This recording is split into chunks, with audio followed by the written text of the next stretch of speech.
Here. And tonight, I'm pleased to have two young ladies, Reagan Georgie and Sierra Van Jacobs are going to lead us in the Pledge of Allegiance. So ladies, it's all yours.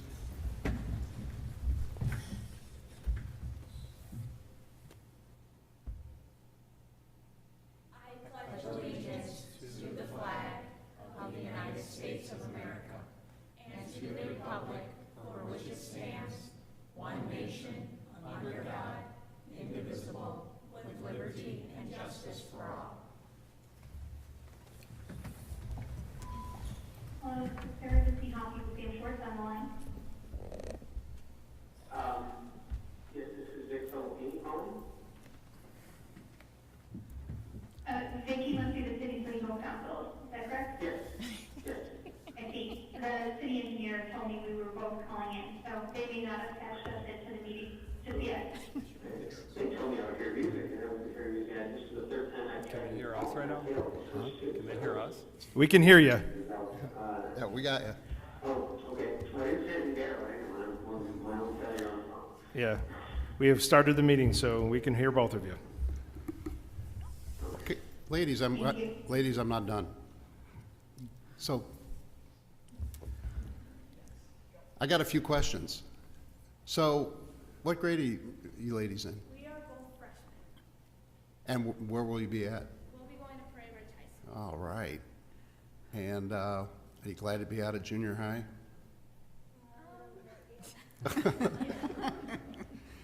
You a little nervous about being freshmen? Yeah, Kinda? a little. I'm also, me personally, I'm also kind of excited. Me too. Well, I know Reagan pretty well, and I got a feeling Reagan's not going to have any problem. And I figured, Sarah, if you're her friend, you're not going to have any problem either. She's gonna thrive Yeah. next week, so maybe. Well, it's a great time of your life. Enjoy it. Study hard, and thanks for doing this. Hey, Reagan is a rower with my daughter Maggie. Really? Sleeps in Skulls. she's my Girl Scout cookie vendor. I mean, you're my top buyer. That's because you're relentless and I'm a soft touch. We don't eat cookies while rowing. Oh. It's just really not in the rowing So that's how that diet. works. Well, I'm really glad you came, and I hope one of these days we see you on this side of the dais running the show. That would be great to see. Thanks, ladies. Okay. Next on the agenda is the swearing in of City Council Member Mandy Montford. Andy, you want to come to the front? Sure.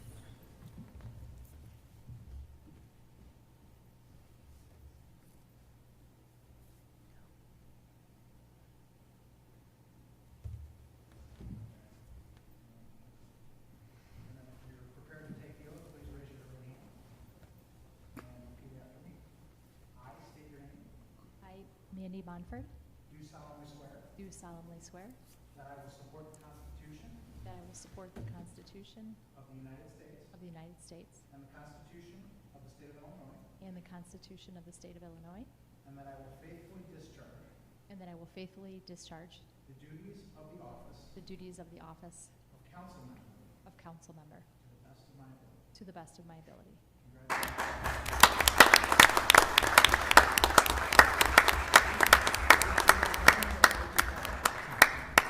We should do you again so that we can clap for you.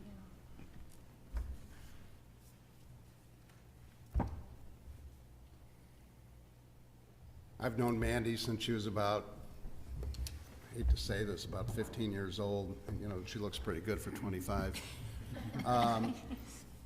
And I knew her parents, and I can tell you that this lady has ethics and brains like no one I really know, and I'm really happy that she accepted this position. So thank you.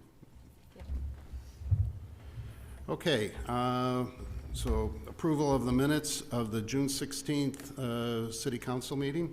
I'll make it A motion to approve the minutes of the June 16th, 2020 City Council meeting. Is there any discussion? Second. Okay. We got it, Cameron. Mr. Katsouris? Ms. Montford? State your name. Oh, sorry, I'll get used to Yeah. this. Yay. Ms. Ferguson? Yes. Mr. Hopkins? Mr. Hubbard? Yes. Mr. Philpott? Yes. Ms. Brady? Yes. Mayor Bublin? Yes. Okay, then approval of the accounts payable. I'll make a motion to approve the accounts payable. Second. Any discussion? Roll call, please. Mr. Hubbard? Yes. Ms. Montford? Yes. Ms. Brady? Yes. Ms. Ferguson? Yes. Philpott? Yes. Bublin? Yes. Motion passes. Okay, public, this is time for public presentation, public comment.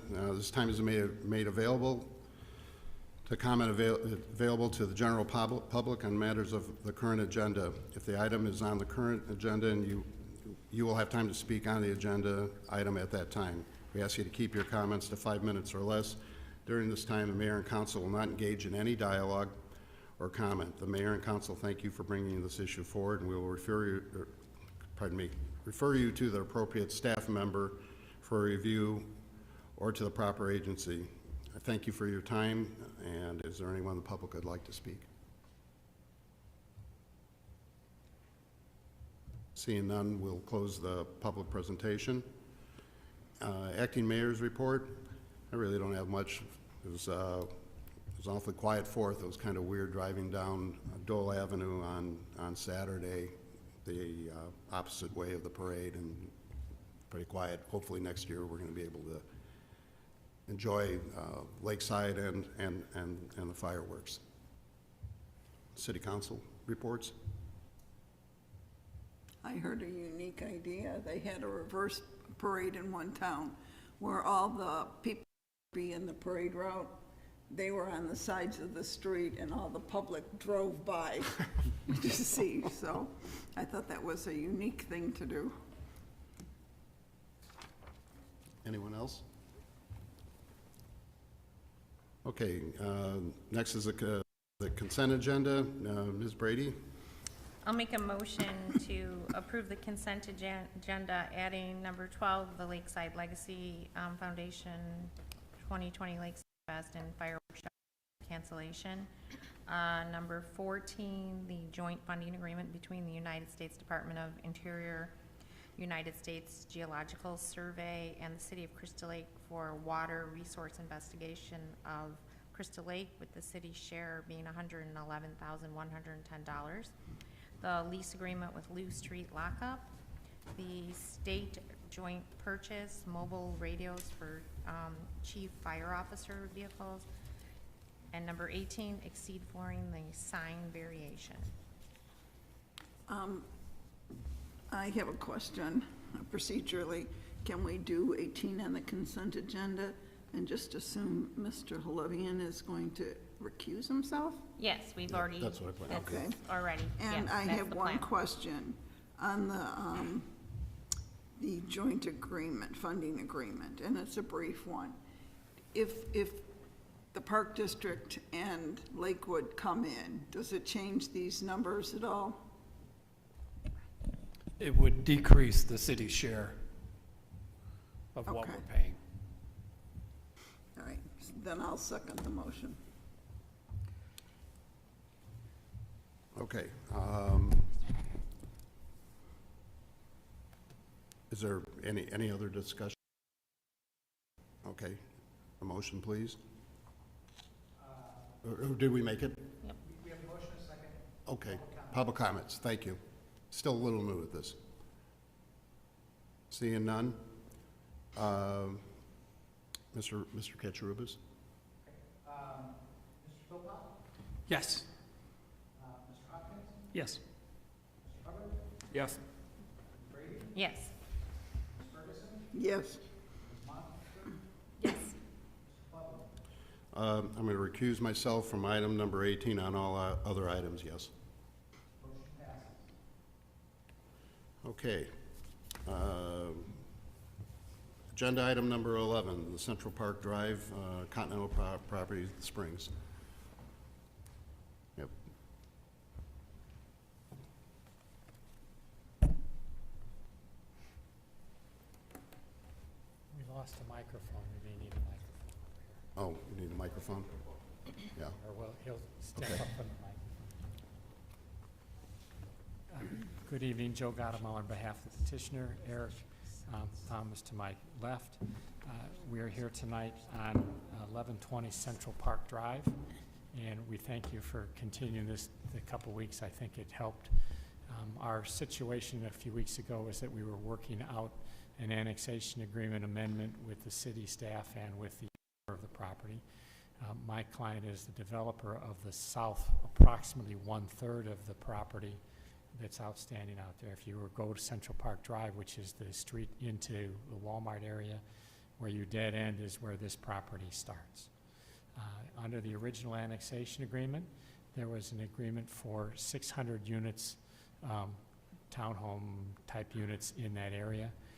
This is a proposal to put 280 apartments together in one, approximately 1/3 of the property. The part of the annexation agreement that's important to the city was that the remaining 320 units is all that will be on the remaining 2/3. So you've in essence taken, increased the density in one area but decreased it in the other on the site. And that's the part of the agreement that was binding on everybody, that both the owner, the underlying owner of the remaining 2/3 and the owner seller to my client were concerned, made certain into the agreement. There are other details in the agreement. Normally, I know you like to start with what the planning and zoning did. We're in agreement with everything that came out of planning and zoning. So that part's okay. I don't know if you have to do you might have to open it for an annexation amendment hearing. You I'm do. not sure if that's the You do. process. Yes. You have to open a public hearing, Mr. Mayor. It will go to a public hearing from here? Mhm. Okay. If you want to do that, then we can certainly answer any questions, and we can talk about details of the annexation agreement at that. Okay. Is there anyone here in the public that would like to speak on the petitioner's request? I think you have to say you opened the public Oh, hearing. thank you. That's okay, no problem. So just say open up, I'm opening the public hearing. I'm opening the public hearing. Thank you On very the much. annexation. On the annexation agreement. Thank you.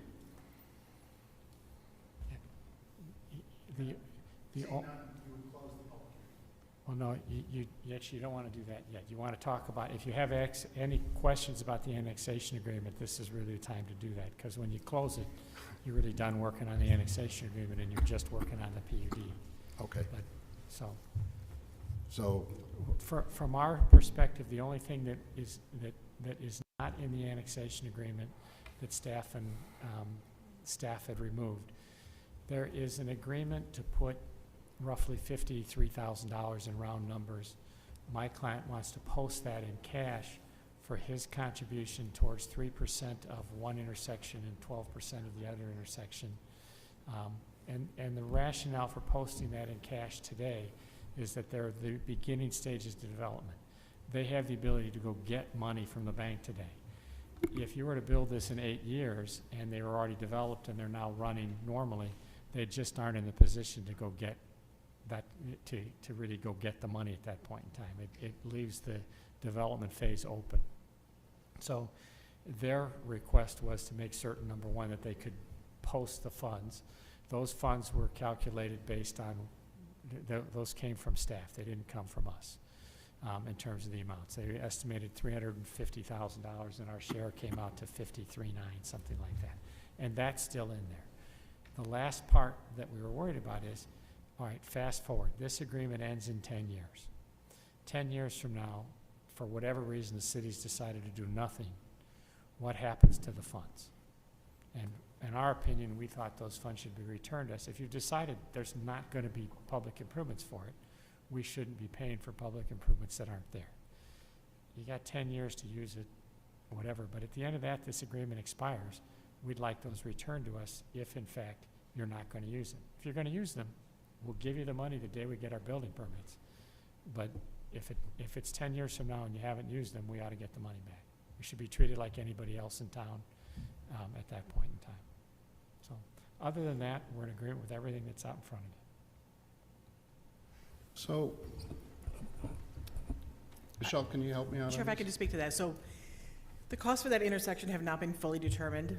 We need to talk to IDOT exactly what the full improvement is. So at this point, we do not know that final dollar amount. That is an option. So that is something we do offer developers. They can post that money as an escrow, or they can give us a letter of credit. We just haven't gotten to the point where we know that final dollar amount.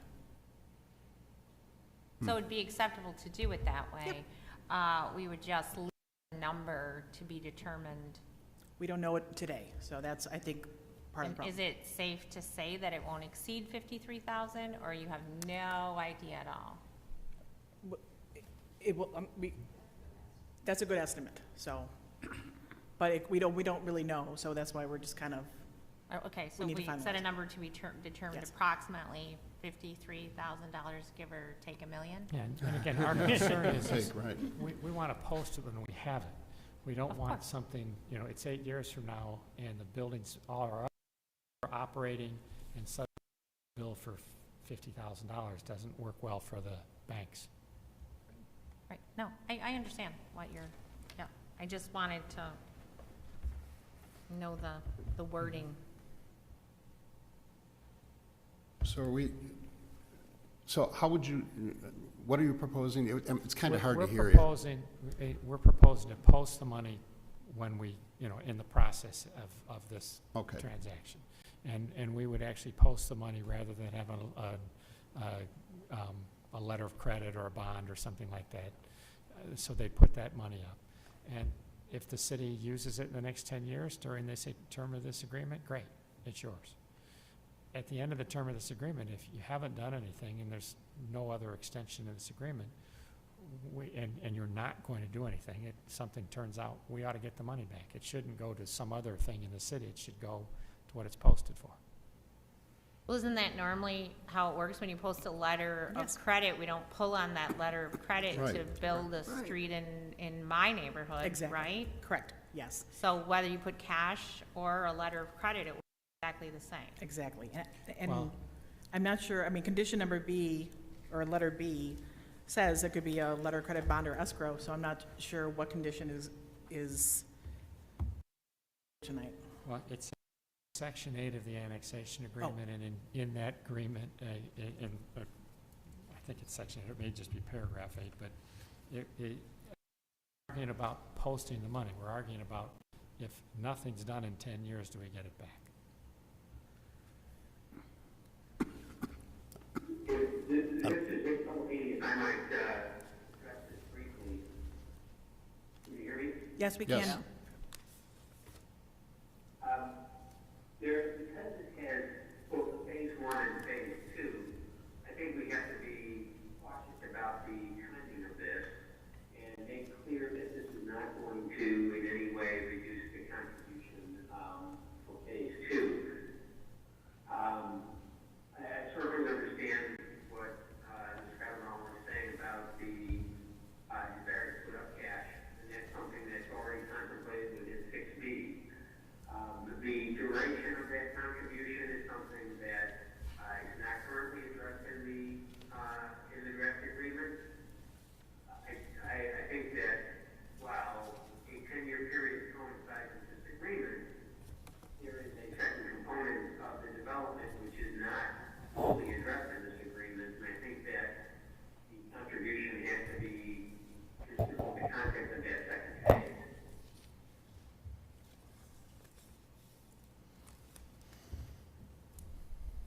I think that, can you hear me okay? I don't think so. No. I think, Yes, the upshot of my comment on that is simply that a 10-year period may not be appropriate. That is any period that can be used, but I don't know what the anticipated development is of phase 2, nor the expected timeframe within which this intersection improvement would put it further. Yeah, I think as far as the phase 1 and phase 2, the owners of the property right now understand that they're gonna have to run their own traffic, report. They're gonna have to run that based on the development that they do on the north side. So that's gonna have to come with a separate agreement with the city. Right now, we're only just talking about this segment of the property on the south side and what we would contribute per our traffic agreement that traffic report we got done already. I think we were trying to base this time frame off of that 10-year period that's in the annexation agreement now. We thought that was, a fair starting point. I think we could negotiate if we needed to about a timing if it didn't get done in a certain amount of time, but we just want to make sure that we understand that this has been set aside for this intersection and that work would get done. If it never gets done, what happens to the money at that point? That's our concern. We want that returned to us if it's never going to get improved. We understand that the improvements need to be made. We want to make sure that our contribution gets put in for that. But if it never happens because IDOT doesn't approve the what needs to be done, that's really our only concern. Michelle? I mean, I think you are correct that to be limited to that function. That's certainly what the escrow agreement in cash contribution would provide. But I think that the real issue ultimately is going to be for the duration of that. Michelle, does the estimate take into account phase 2, what the improvements that would be required for phase 2? I just want to make sure if that 53,000 is just covering the plan for phase 1, or does that include? Okay. Yes. Okay. So I would it be safe to say that for us to hold them for 10 years, that money would go toward the development of that intersection for phase 1? Yes. Okay. I'm feeling better about putting a 10-year timeline on it, knowing that it applies to phase 1 and not to phase 2. That's me. So does the language need to be modified, or are we okay? There was a sentence that we had that was removed. It would just simply say, if not made. Could you pull that microphone just a little closer? If the improvements are not made, sorry, I know we always have to eat these, but if the improvements are not made, with whatever time frame you slide in here, then the money would be returned to the owner or to the developer, since they posted it, or to whoever posted it. It'd be us. Michelle, what do we feel our time frame is or Abby, for whoever would be more appropriate, for the intersection improvements? Do we have a time frame? Do we think 10 years is adequate? I think it's Wow, we didn't even ask for Mike, but okay. That's fine. Michelle, usually do we do 10 years, or I thought we did 20, or the life of? So typically, most developers post a letter of credit because they don't want to give the money over to the city. We have had situations where people have given us escrow dollar amounts, and that money has, in every case, gone to the project. I mean, it's never not been completed. In this case, it's an intersection that is, needs an improvement, in the near future. So 10 years, I can't imagine it would take that long, but we never have had a sunset on an escrow request. Mike? Yeah, so the improvements that this money is going towards are warranted now. It's not like we need to wait for more traffic in order to do it. So I guess we don't have a real objection with the 10 years.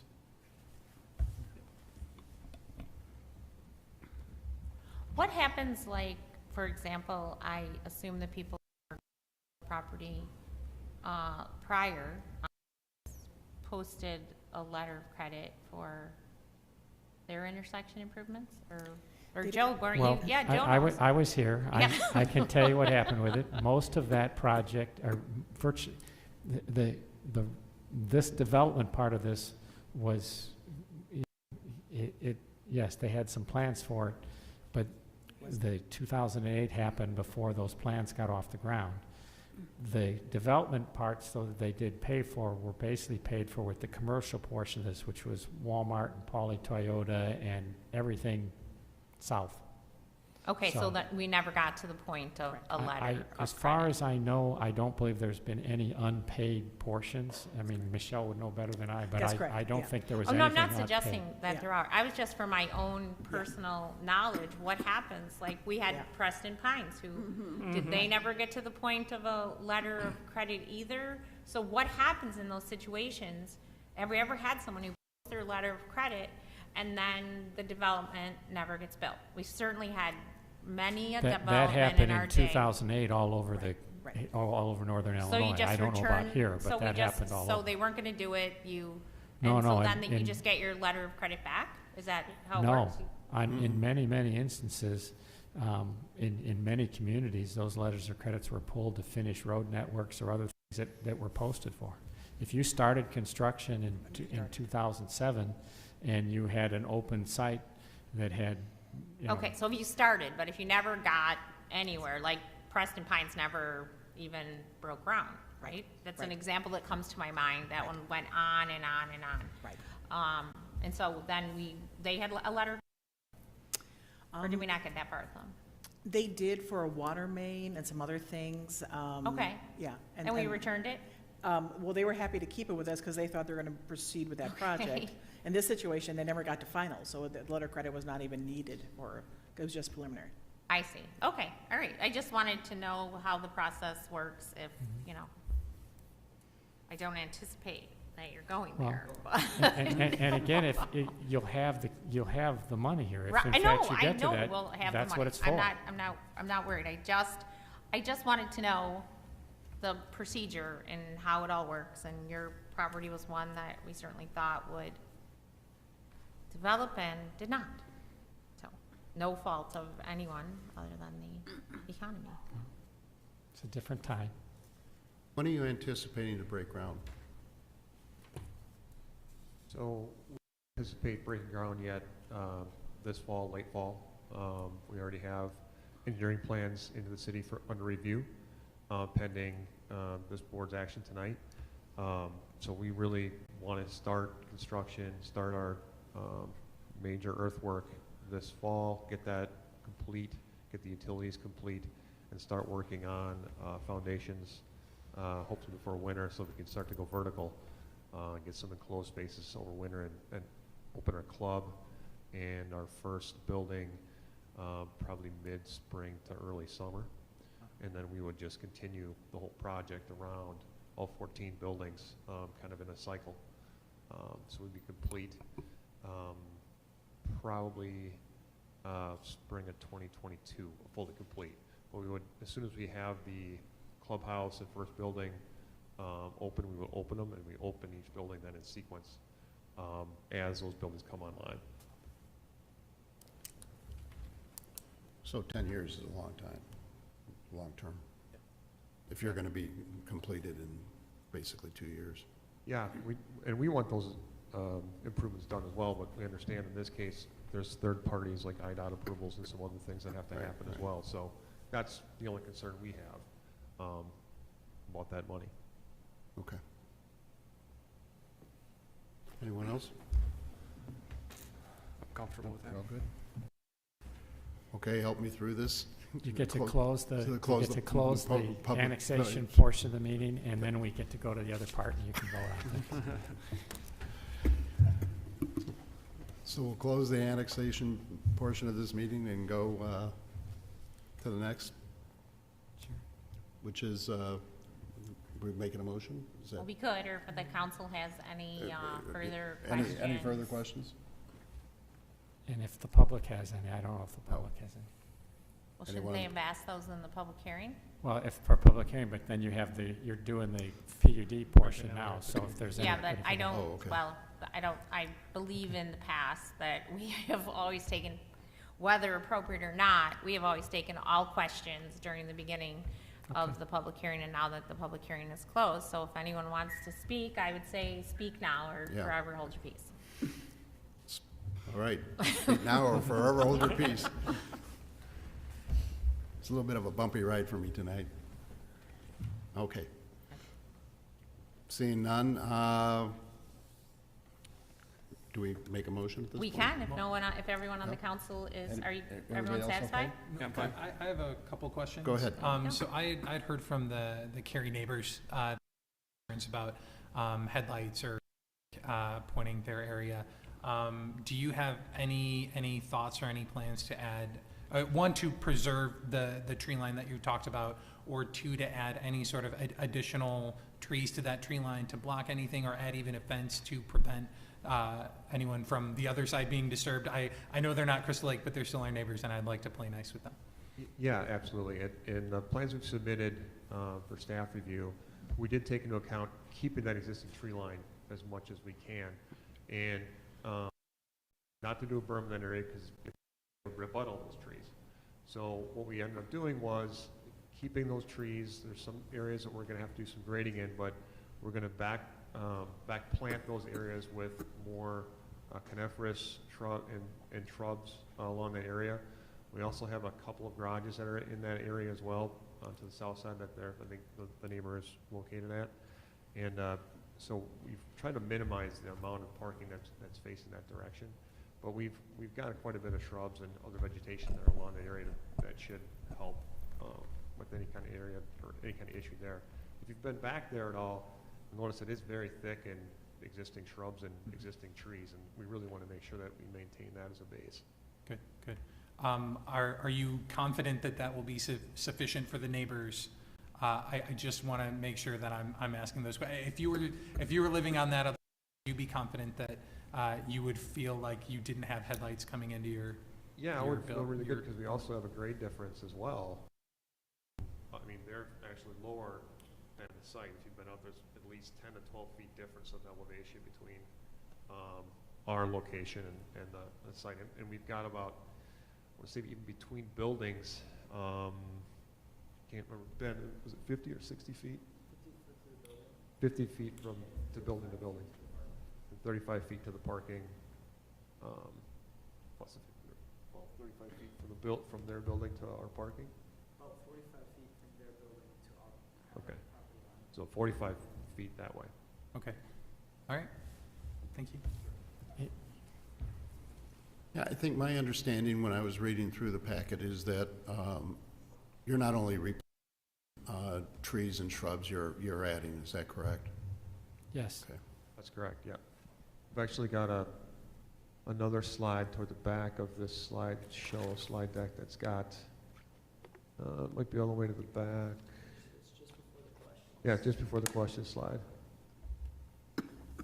Yep, oh, right there. We tried to highlight in the darker green, it might be hard for everybody to see here.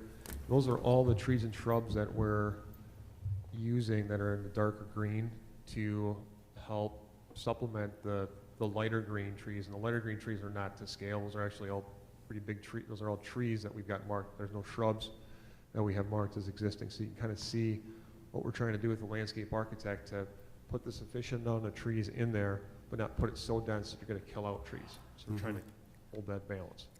Great. And some of the trees that they have to take down are like ash trees, like the rest of the countryside, they lost them all, but they haven't been removed from there. So things like that, there isn't a choice, they have to come down. Right. But when it's finished, I do think that there'll be plenty of landscaping on our side of that line. Okay. And there was one, we saw the same, staff did share the comment with it, and item 3 was the berm question, and really, you would start over with the trees, and you don't want to do that. Right. I mean, to remove all those trees, to plant them or replant them again doesn't make sense, and now it'd be years before they would actually be a solid screen.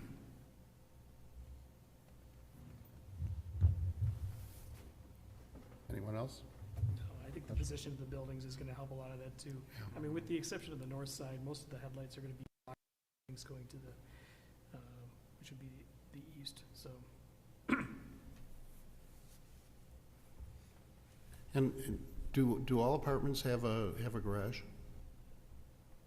All the apartments have 6 different attached garages, and we've got detached garages. So we've actually got a lot of choices for folks if they want to have an attached garage they do have apartments that are attached to those garages, or we have detached garages that are nearby, which is what you see kind of scattered around the Right. site. It helps us change price points for folks. Okay. So, you know, they don't want to pay that extra for the attached garage, so that's why we do it that way. Okay. And Michelle, we're okay with fire, We are. Paul, we're good with all that? Okay. All right. Someone want to make a motion? I'll make a motion to approve the amendment to the annexation agreement to allow a 280-unit residential apartment development and a 320-unit townhouse development at the residential of the Letter Center property, and adding the amendment that they're going to pay the road improvement intersection money of approximately $53,000, the amount to be determined by staff in cash, and that that the city will hold it no longer than 10 years. Second. Can I make one adjustment to that? Can we just preface that or add a little thing that the 53 is just for phase I can't hear you now. Is this better? Can we just add that the $53,000 is for phase one? Okay, and for phase one. I'll amend my second and second that. Okay. Any further discussion? Seeing none, roll call. Yes. Yes. Yes. Yes. Yes. Yes. Yes. And then Thank you. I'll make a motion to approve the Planning and Zoning Commission recommendations and adopt an ordinance for a preliminary and a final plan unit development for a 280-unit residential apartment development and preliminary and final plat of subdivision for a 2-lot subdivision at 1120 Central Park Drive. Second. Any discussion? Roll call. Yes. Yes. Yes. Yes. Yes. Yes. Yes. Thank Thank you you, all. and good luck with your project. Okay, agenda item number 13, residential small business electrical aggregation RFP. Mr. Mayor, we have a short staff presentation. Okay.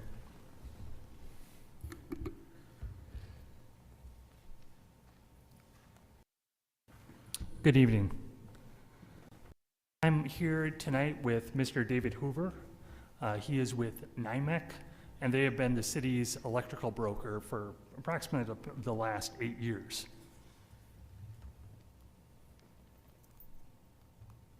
Could you go to the next slide, Nick? So just to give the council just kind of in the big picture, there's really 3 ways that residents can purchase electricity. Purchase it directly from ComEd and get a variable rate from ComEd, or they can use a supplier through aggregation, and through the aggregation process, the community will select the supplier for the residents as an option to use, or residents can use any other electrical supplier that they would like. So the city has chosen to utilize the aggregation program since 2012. And it's really a way for the city to use its collective buying power to get favorable terms for electrical supply pricing. And it'd be similar, it's kind of analogous to how the city purchases refuse collection services for the residents. So the city is able to get a better rate for the residents. So the city's current electrical aggregation program expires in 2020 in October. So the city really needs to reevaluate its program, and that's what's before you tonight. And these are some of the attributes of the aggregation program. If you could go back, Nick, to the, there you go. So just a short summary. The participants can include Crystal Lake residents and small businesses. Participants have the flexibility to opt out of the program at any time. There's no termination or joining fees. and participants will still receive a bill from ComEd, and ComEd will still be responsible for the transmission of electricity. Next slide, Nick. So 3 options for you tonight that are outlined in your agenda supplement. One, the city could utilize a fixed rate electrical supply program. So this is what the city has been utilizing for the last 8 years. So what the city has done is it's used NIMAC and gone out for RFP and got a fixed rate for all residents. Option 2 is to also have an aggregation program, continued aggregation program, but this is with a little difference. So under this program, the city residents would pay the ComEd rate, and then the city would also receive an annual civic contribution and also an option to reuse renewable energy. And then the third option is to end the program totally, and everyone could go back to ComEd, or they could use whatever supplier they would like. So taking a look at the 3 options, for the first option, the issue is that the economics have changed a little bit in the electrical supply market. So the fixed rates that the city can get through aggregation potentially will not be competitive even with the ComEd rate.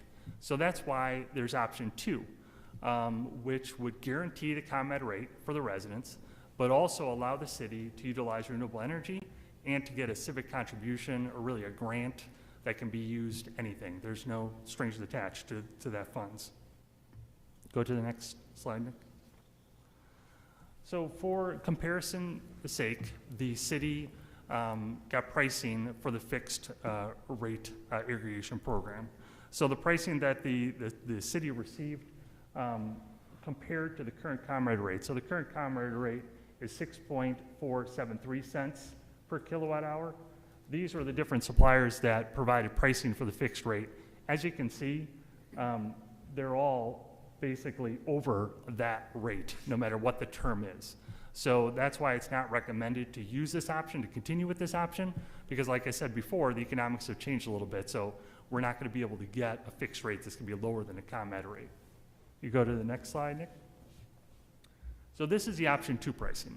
And as outlined in your agenda supplement, residents will pay no more than the ComEd rate, the variable ComEd rate, but the city could choose to utilize renewable energy through the purchase of renewable energy credits, or certificates, I'm sorry. And then also the city would get an annual civic contribution or grant. So this is shown in this table here, and it'll show you what the civic contribution would be based upon the amount of renewable energy that the city would select. If you go to the next one, Nick. So decision points for tonight. First of all, the city council needs to decide which option it would like to choose, option 1, 2, or 3. If option 2 is selected, select the term and the level of renewable energy and civic contribution. And then finally, if option 1 or 2 are selected, approve a contract with NIMAC for the management of the program.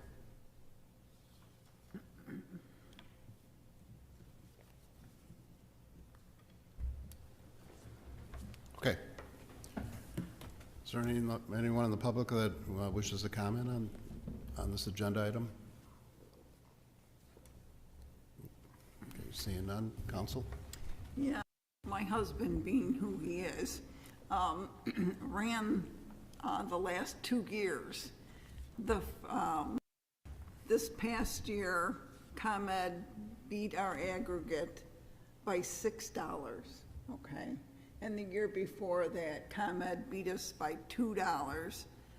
So the aggregate didn't really save us. I know that we decided last time to do the aggregate based on the economics that were going on at the time, and I believe we bucked the recommendation last time for the aggregate. But when we look at the numbers and what it actually turned out to be, the aggregate didn't save us what we thought it was going to save us. I mean, close, but it didn't save us what we wanted. When I looked at option number 2, I kept thinking I was reading it wrong, because it almost decentivizes using renewable energy. And I thought, boy, here we have an economic program that we're, the gold status and all this other business, and this is like working in opposition.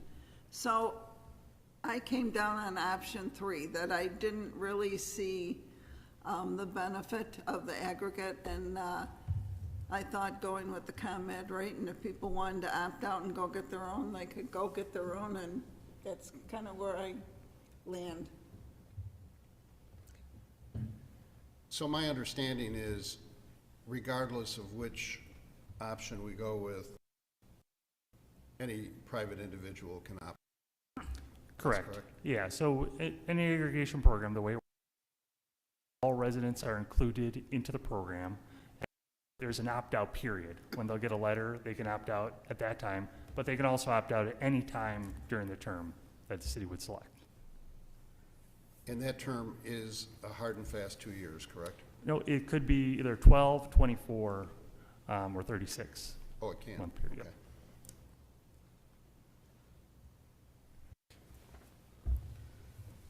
Hi, can I ask a question? Yeah, go ahead. All right, Absolutely. so Eric, can you talk about the projections for the future rates? And we look at the 12, 24, 36-month periods. It appears that the longer the term, the lower the rate. Is there any current projections of where we'll be a year from now? And is the ComEd rate going to be going up? Would it be wise to get into a fixed rate? That would be a good question for Mr. Hoover, if he could step at the podium, please.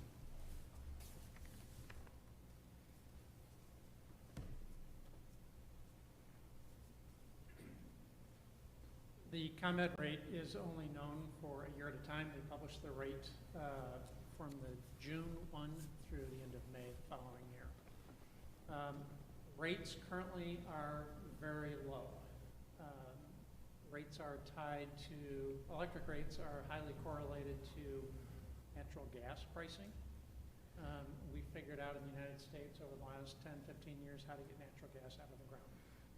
As a result, we have plentiful supply, and demand has been relatively constant. And as a result, that's put downward pressure on prices. We're at historic lows for not only natural gas, but also electric pricing. Could it go lower? Yes. But what I'm hearing now is that developers are starting to cap their wells because the prices are so low. So we don't know. I would say over the next couple of years, I would say in my crystal ball, I would suggest that rates will stay relatively flat or increase slightly. I don't see a precipitous jump because, again, we have ample natural gas and we have ways to move that natural gas around the United States. If I could go back to another comment, I appreciate your comments for going through and appreciating that, over the last couple of years, the program hasn't achieved the savings that we had anticipated. Agreed. The ComEd rate has dropped faster than we had anticipated. And that's why we like the program option number 2, because there's no risk to residents as far as there's no way that their rates would ever be higher than ComEd or lower than ComEd. We just match the ComEd rate every single month. And so returning the residents and suspending the program, the residents would pay the ComEd rate. And option number 2, the residents would pay the ComEd rate. So there's no difference between suspending the program and the ComEd rate. The only difference is that you all would be able to select either a civic payment of $120,000 annually or a combination of renewable energy. Again, to the residents, between suspending the program number 2, there's no difference. We just match the ComEd rate each and every month. So in this time, isn't the is to try to use renewable energy? I mean, I assume when the people come to my door and they told me that, we here in Crystal Lake use dirty energy, and so I would think that if we could start moving towards renewable energy, doing more for our environment, the world that we live in, we certainly should take at least a little bit of that option, I mean, in my mind, I think that's the path that we should be heading down. Yeah, that would ultimately be a policy decision for the city council, yeah. How would that affect the consumer, you know, if we choose 100%, 50%?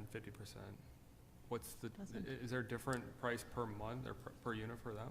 No, this is solely a decision for all the power and aggregation. So, for example, if the city council chose 50% to subsidize 50% electricity, so it could say that the supplied electricity is 50%, the city would get a civic contribution of $76,000, but everybody would pay the same rate. It would pay the ComEd rate. So it doesn't matter. This is just the energy as a whole. 50% of all the energy would be renewable. Okay.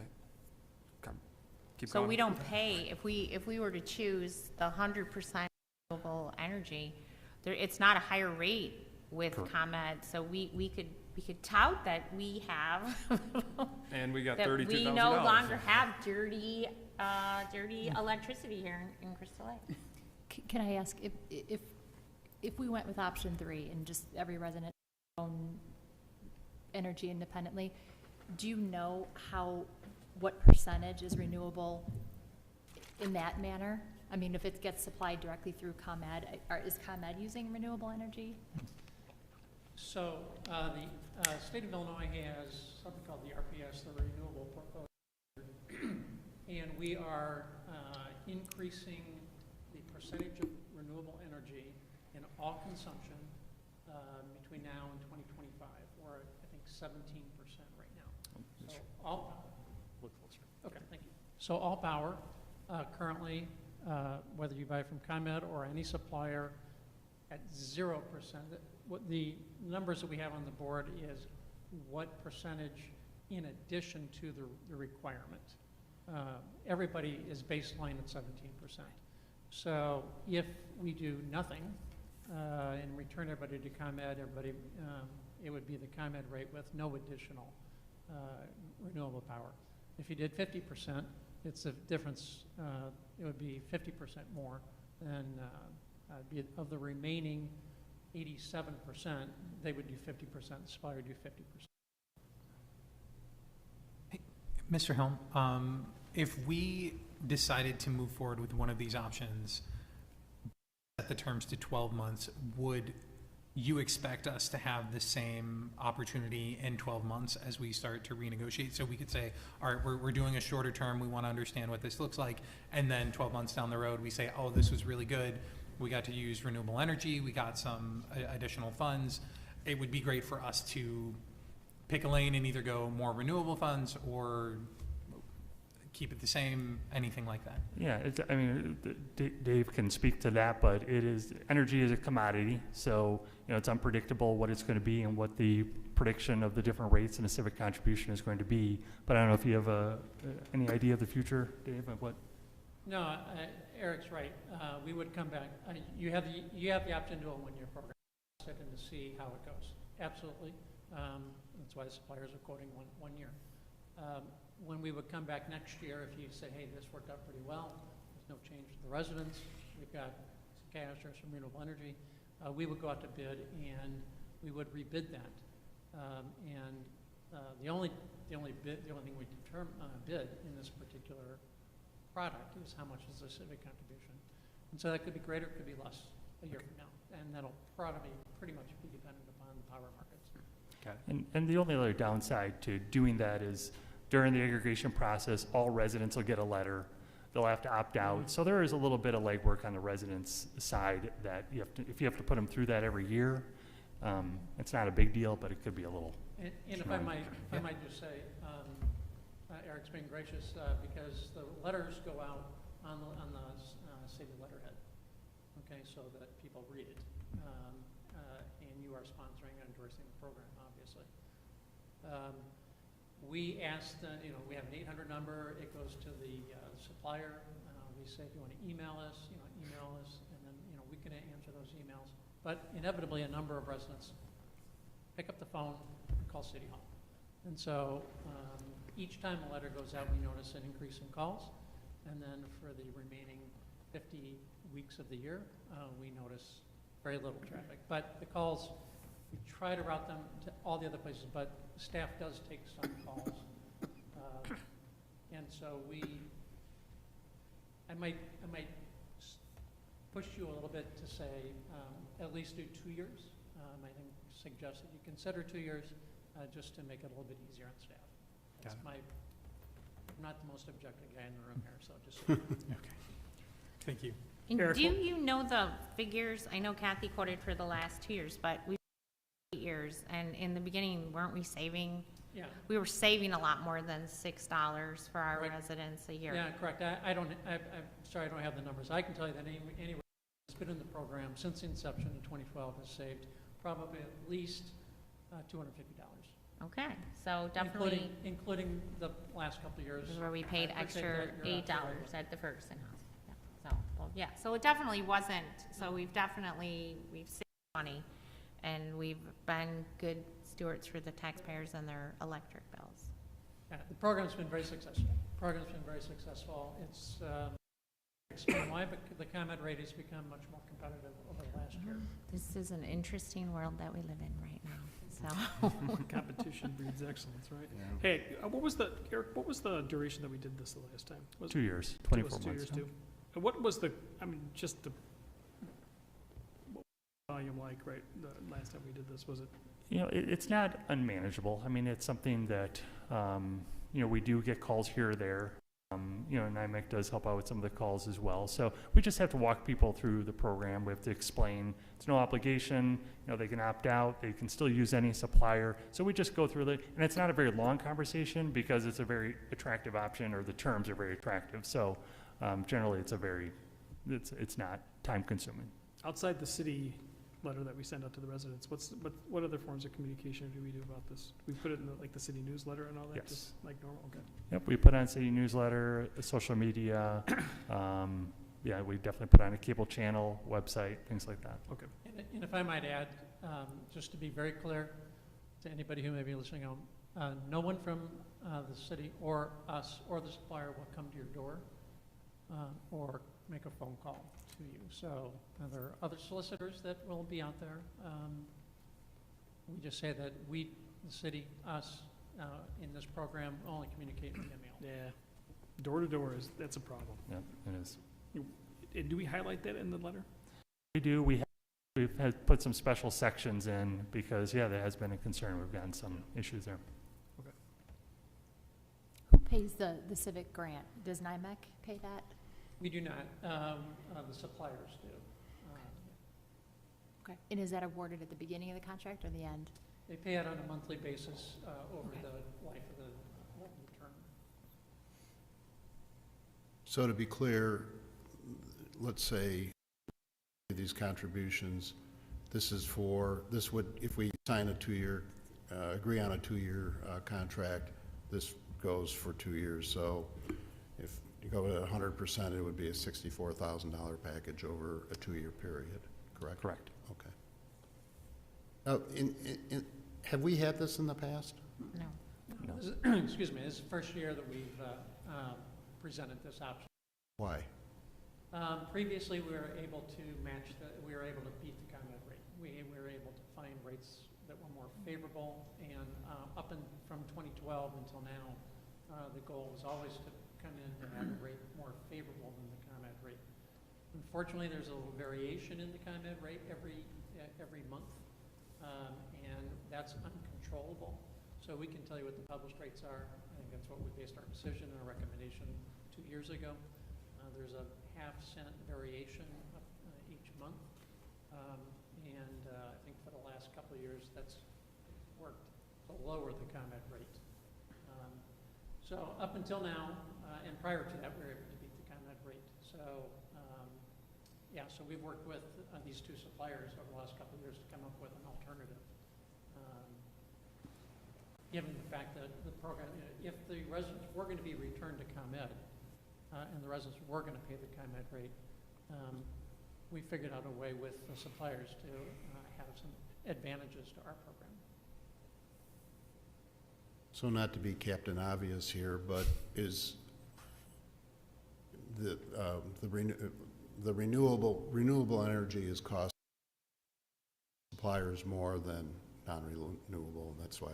That's correct. I mean, just to put it real clear, the suppliers have figured out a way to put this program together, for them to be paid, you know, their fee, supplying the residents at the comment rate, and they essentially have a pot of money left over. And since we've got two suppliers working against each other, they're competing for your business. And so they're sharing in profits with you in this program to incent you to work with them.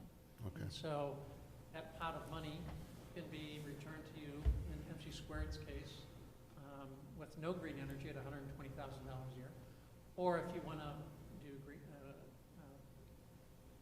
consume a portion or all through green energy, they have to go out and purchase that green energy, and there's a cost to that. You can actually do the calculations and figure out exactly what that cost is. So I guess my next question to council would be, if in fact we do go with number, where are you at on the civic contribution? Ellen? Well, it says here that that it comes to the city and it can be used certain restrictions. I didn't see those. So, like, what would we anticipate that we'd be using the civic contribution money for? That would be up to the council. Obviously, we're going to be experiencing some revenue shortages given the current state of the economy, so any little bit would help. So we could use it for anything we want? Yes. Yeah. It's contractual and it's unrestricted. All right, well, so then I guess we have to decide if we, who we love more. If we love the environment more than we love the city, which for me is a difficult decision to make. So, I don't know. I mean, I definitely think that we do have to take responsibility for our environment, and we have to start moving towards, you know, the renewable energy, because I think as long as we're willing, you know, to continue to accept, like I remember back when we were no longer willing to accept plastic bags for leaves. And it was a fight. People fought with us, people argued with us.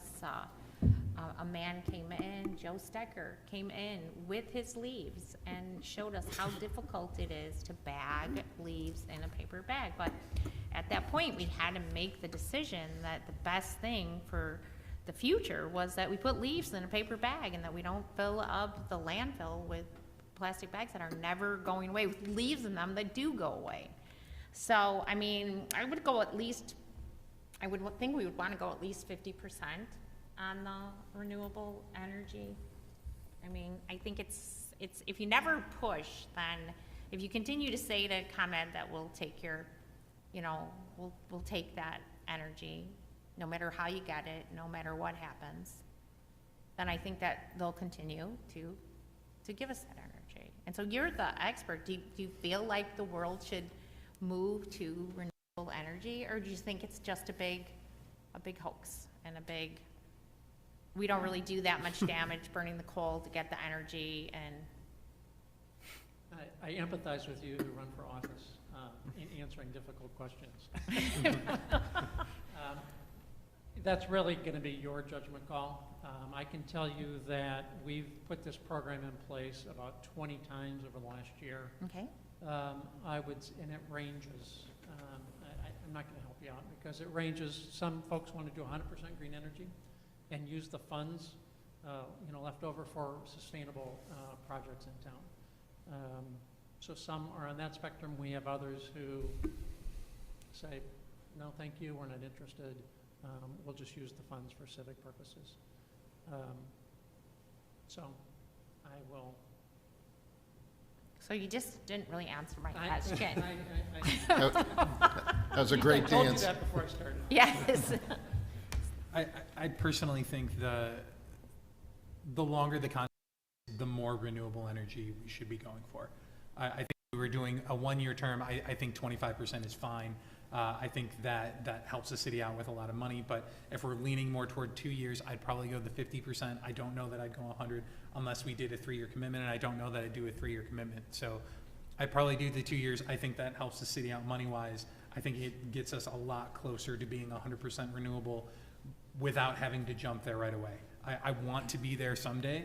I just look at the additional, whatever that is, $44,000 and think, we need that as a city right now. And I have a hard time giving that up. Okay. Ms. Kathy?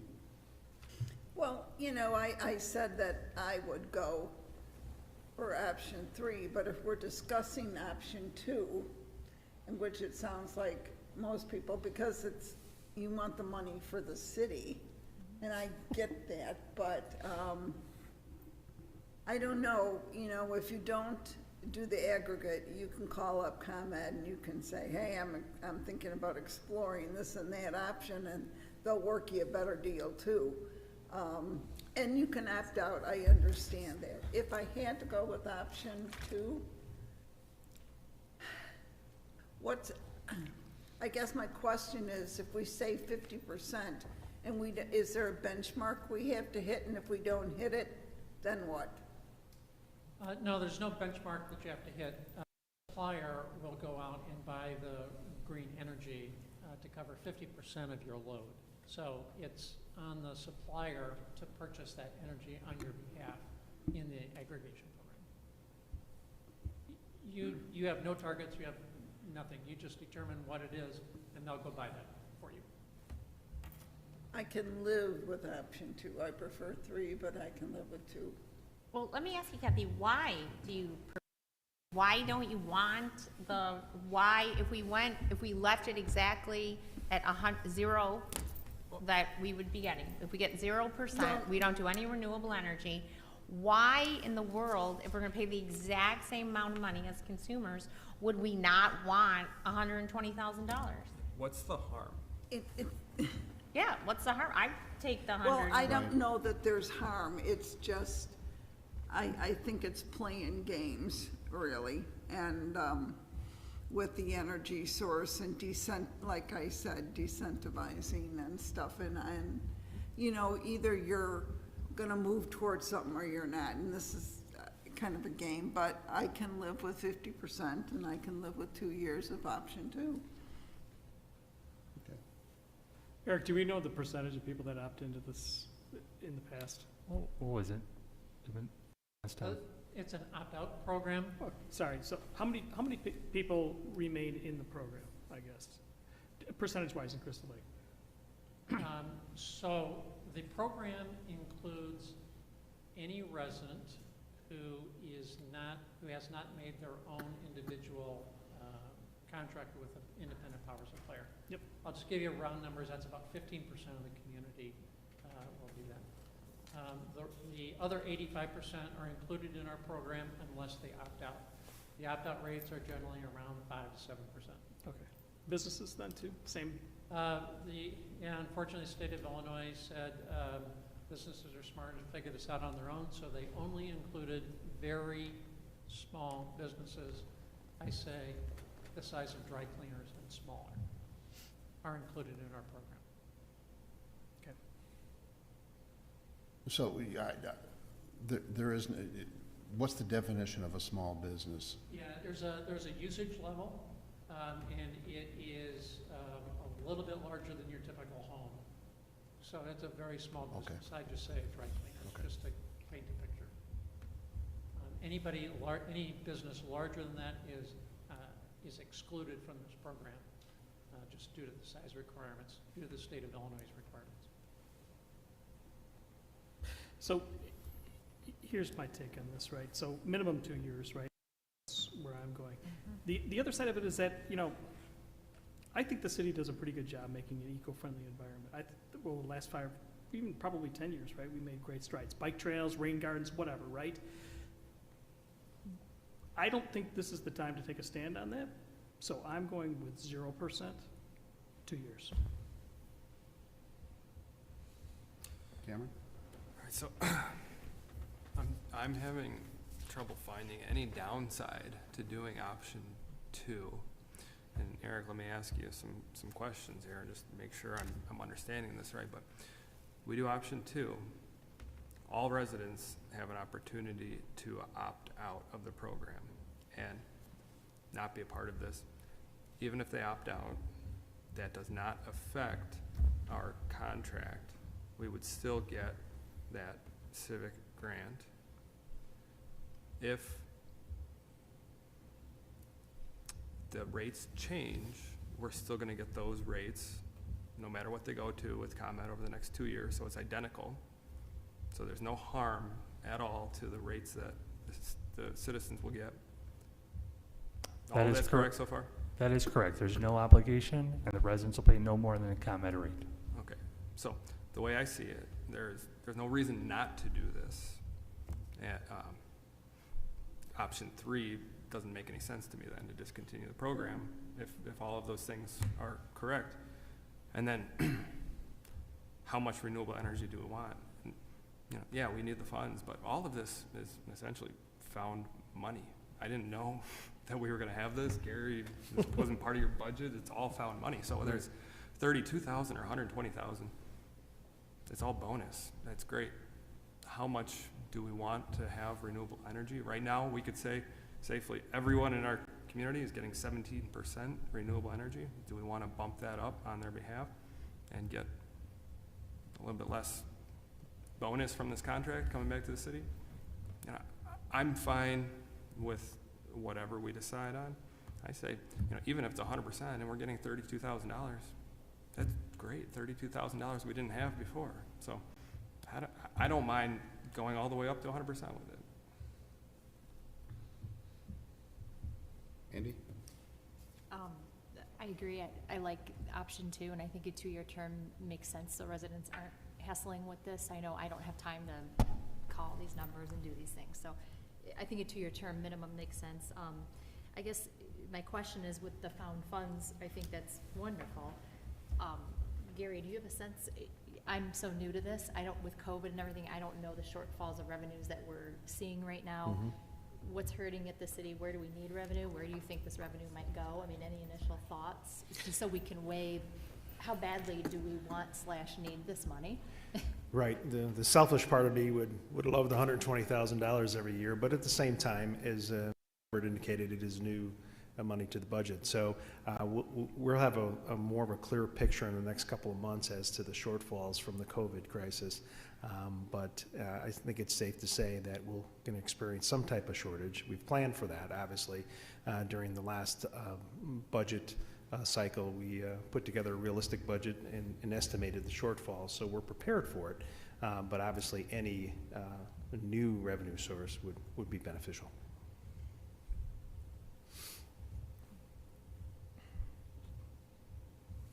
Well, I'm really favoring number 2, and I kind of go along with what Brett's saying. I think the city's done a really good job of being a good steward of the environment overall. And I think with the advent of COVID and the struggles that we may be anticipating in the future, and I like to think of myself as being a very green person, and but I think in this particular case, I think for the sake of the taxpayers and for the city, I would go with 0%. That would be my thought. But and 0% is still 17%, right? 0% is still 17%, correct. So do we have 2 things here to decide? We've got 2 things here to decide on, correct? So, Well, not really, if it's option 2. Well, we It have to seems like the determine the length majority's- of the term. I mean, at the moment, it seems like the majority is option 2. Correct. It's just at what percentage? Option 2, 24 months. correct. Where are we at percentage-wise? Where are we at percentage-wise? So how do we determine that? Nick? I would say you've got a range. You've got some people sort of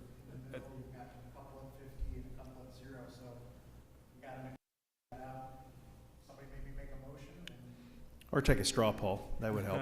Okay. Let's take a straw poll. So let me, just my ahead. thoughts, or my justification for this, right? So I'm, I'm not discounting, should find ways of being green, right? 2 years, right? It's a 2-year process, right? We can think about this in the next 2 years, we can bump it up if we need to. Like I said before, for me personally, this is not the time to take a stand on that. We need the funds today, right? And I think that that's of utmost importance. So that's my position on why I'm saying 0%.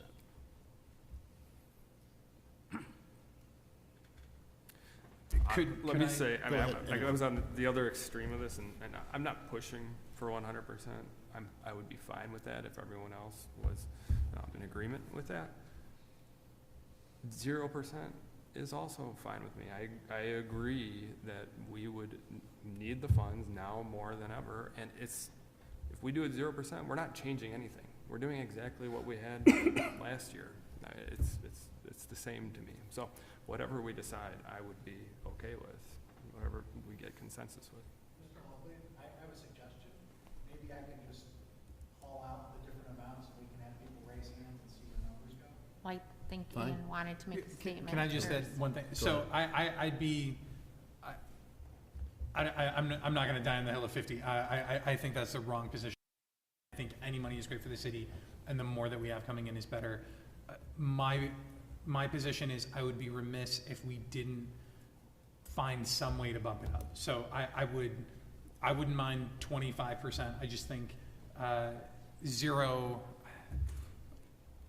It's just tough to say if we go with 0 that in 2 years we aren't going to come back and say we need to stick at 0. Like we need that. At the same time, as I'm talking this out, I don't think it can get anything worse than this. So I think I'd be okay with 0.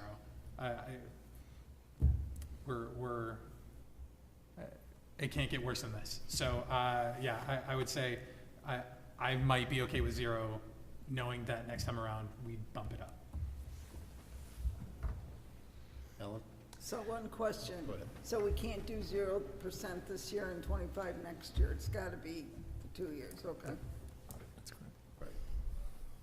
Right. I would like to see us make a step in the right direction, and I don't want to be, I certainly want the city to have everything that they need, but when we passed our budget, we knew that this was coming, and we redid the budget to make sure that we would be okay.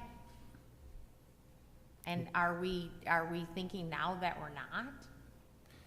Once again, what you're faced with is a policy decision as to how much green energy you want to use. I can't have a crystal ball and tell you that what the budget's going to be in a couple of months, for the simple reason we're going to be getting those revenue numbers in a couple of months, and we'll have a clearer picture. So it sounds like you have a consensus for option 2, you have a consensus for 24 months, and you're just about to reach a consensus on the percentage. Right, so, I mean, I would like to see us go with 25%. It's $22,000 that we would lose, and, Can I but clarify something? it's also $98,000 that we didn't have. And so if you never make the step forward, if you never make the change and do the right thing, because it is the right thing. It is the right thing to, at some point, take a stand. And by no means am I an environmentalist or anything like that. I'm not. But you have to make those steps forward to protect our earth for the people who will live here when we are long gone. And so I definitely think that we could do 25%. Can I clarify something? And I respect everything and agree with what you just said, but if we do 25, what you said is 17 to 25, right? We're going up to 37%.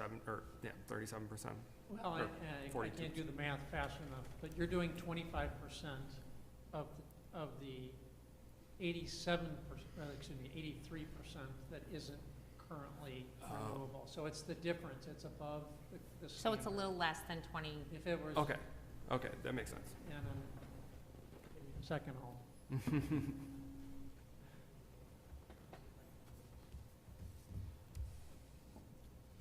No, I understand what you're saying. It's the percentage of the remainder that's not already renewable. I got it. So, yeah, it'd be, I believe you'd be increasing it from 17% to 36%.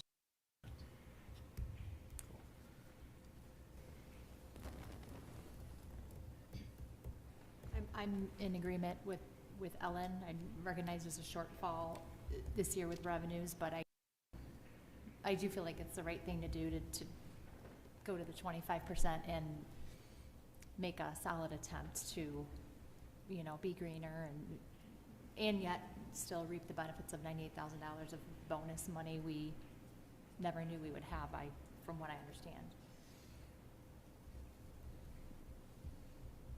Anyone else on this side? Good. So it sounds to me like the majority of council is okay with the 25%. Am I about right there? Okay.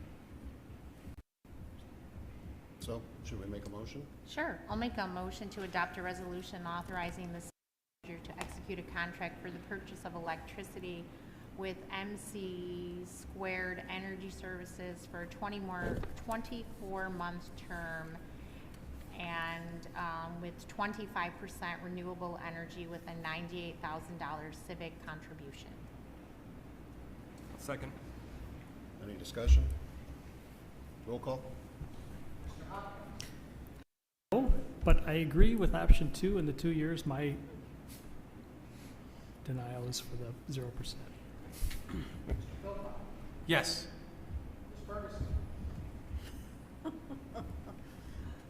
Yes. Yes. Yes. Yes. No, and again, as with Mr. Hopkins, I would go with 0%. Ms. Brader, there's one more motion. The last.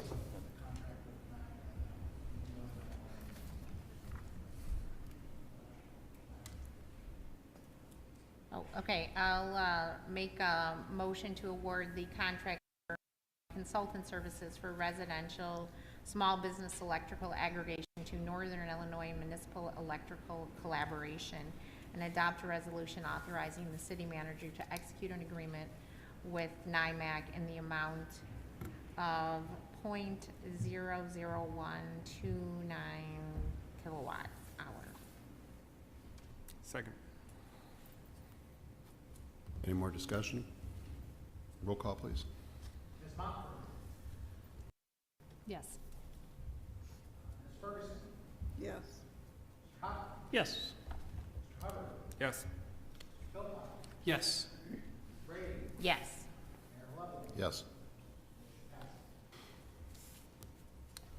Okay. I think we have agenda item number 16. That was on the consent. Was that on the consent Yes. agenda? I didn't see it. I'm sorry about that. That's okay. Okay, so 17, council inquiries or requests. I have one.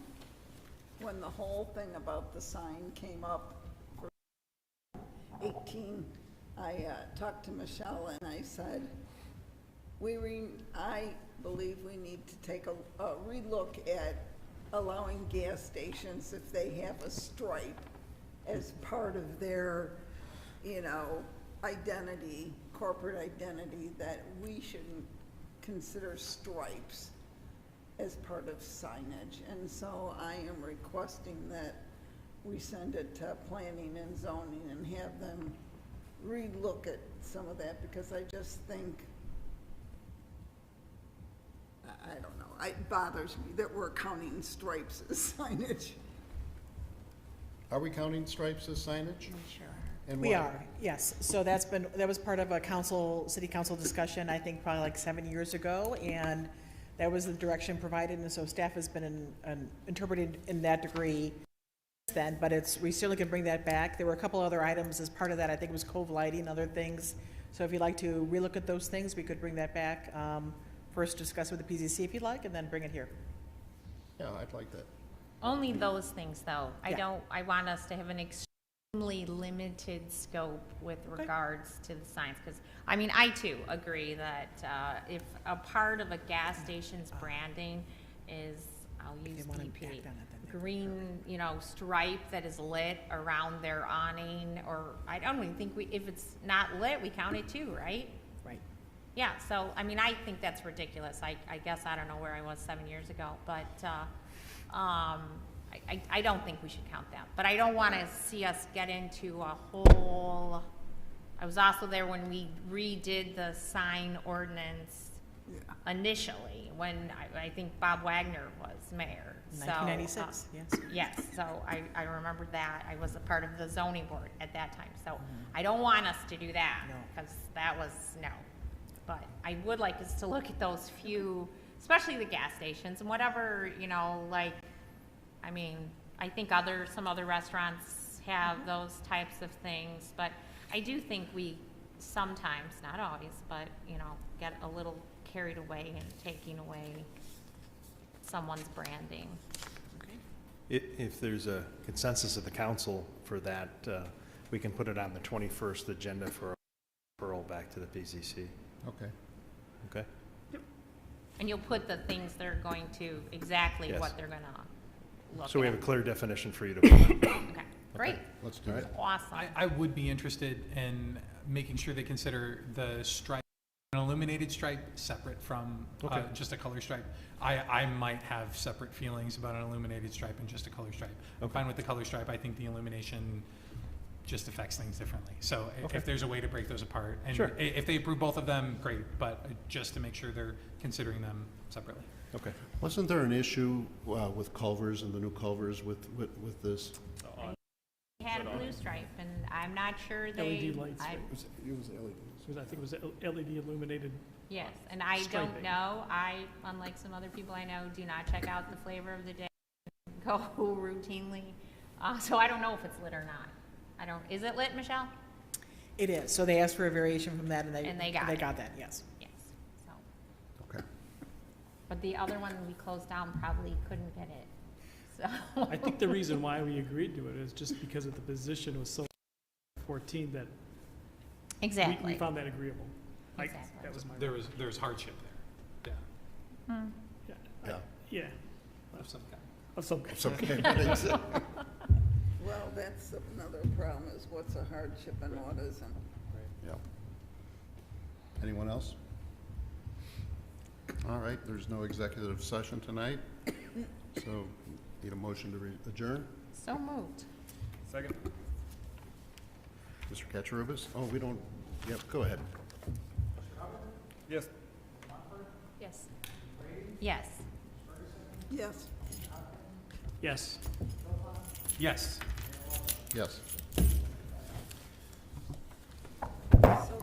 Thank you for the help.